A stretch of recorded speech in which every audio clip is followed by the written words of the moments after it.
ইসরায়েলের president Benjamin নেতানিয়াহুর পক্ষ থেকে দেয়া সৌদিতে ফিলিস্তিনি রাষ্ট্র গঠনের প্রস্তাব প্রত্যাখ্যান করেছে রিয়াদ সরকার।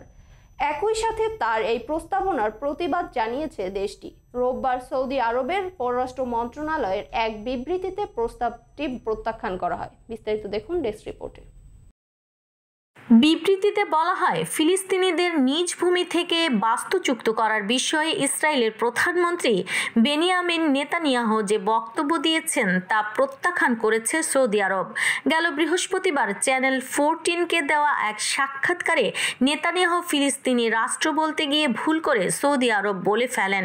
পরে তিনি নিজের কথা সংশোধন করেন, কিন্তু নেতানিয়াহু তা নিয়ে কৌতুক করে বলেন, সৌদি আরব নিজ দেশের মাটিতেই একটি ফিলিস্তিনি রাষ্ট্র গঠন করতে পারে, তাদের অনেক জায়গা আছে। নেতানিয়াহুর এমন বক্তব্যের পরপরই সৌদি আরবের পররাষ্ট্র মন্ত্রণালয়ের বিবৃতিতে নেতানিয়াহুর নাম উল্লেখ করা হলেও সৌদি ভূখণ্ডে ফিলিস্তিনি রাষ্ট্র প্রতিষ্ঠার বিষয়ে সরাসরি মন্তব্যের উল্লেখ করা হয়নি। মিশর ও জর্ডান নেতানিয়াহুর এই মন্তব্যের নিন্দা জানিয়েছেন। এই ধারণাকে সৌদি আরবের সার্বভৌমত্বের সরাসরি লঙ্ঘন বলে বর্ণনা করেছে কায়রো।